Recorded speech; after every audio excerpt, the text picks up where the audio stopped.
সেমাই দিয়ে এই নাড়ু তৈরি করে যাকেই খাওয়াবেন সে কখনোই বুঝতে পারবে না এগুলো সেমাই দিয়ে তৈরি। প্রথমেই একটা প্যানে দিয়ে দিচ্ছি 1 চামচ ভর্তি করে ঘি। 1.5 কাপ পরিমাণ এখানে জর্দা সেমাইকে একেবারে হাত দিয়ে যতটা সম্ভব গুঁড়ো করে নিয়েছি। কিছুটা কাঠবাদাম একটু গুঁড়ো গুঁড়ো করে কেটে নিয়েছি। বাদাম আর সেমাইটাকে একত্রে ভেজে নিলে একটা সুবিধা কি হবে, বাদামটা আর পুড়ে যাবে না, সেমাইটাও ভাজা হবে, বাদামটাও খুব সুন্দর করে ভাজা হবে।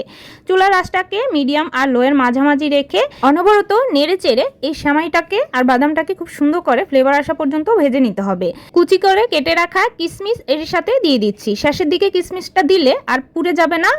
এখন 2 মিনিটের মতো একটু নেড়ে চেড়ে এবার আমি এর সাথে অ্যাড করে দিচ্ছি কিছুটা গুঁড়ো দুধ। হাফ কাপের থেকেই কিছুটা কম গুঁড়ো দুধ এখানে দিয়েছি।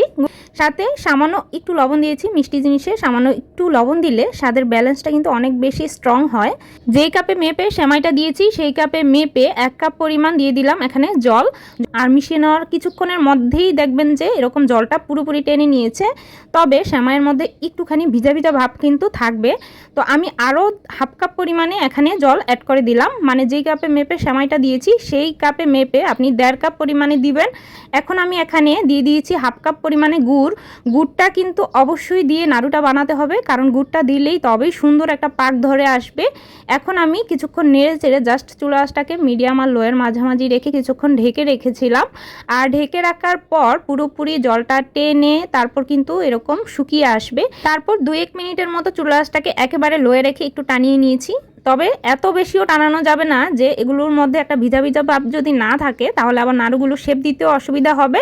তো আমি একটা চামচের সাহায্যে জাস্ট একইভাবে শেপ করে নিব, তাই সবগুলো নাড়ু যাতে সমান হয়। চুলা থেকে নামানোর সাথে সাথেই চেষ্টা করবেন নাড়ুগুলো তৈরি করার জন্য। হাতে কিছুটা ঘি মেখে নিয়েছি, যা সবগুলো নাড়ু তৈরি করার পর উপর দিয়ে কিছুটা বাদাম দিয়ে ডেকোরেশন করে নিয়েছি। আশা করি সবাই খেয়ে অনেক বেশি প্রশংসা করবে। রেসিপি ভালো লাগলে প্লিজ শেয়ার করে দিবেন। আর চ্যানেলে যদি আপনি নতুন হয়ে থাকেন প্লিজ চ্যানেলটি সাবস্ক্রাইব করে বেল আইকনে অল বাটনে প্রেস করে রাখবেন। আজকের মতো বিদায় নিচ্ছি। ধন্যবাদ সবাইকে।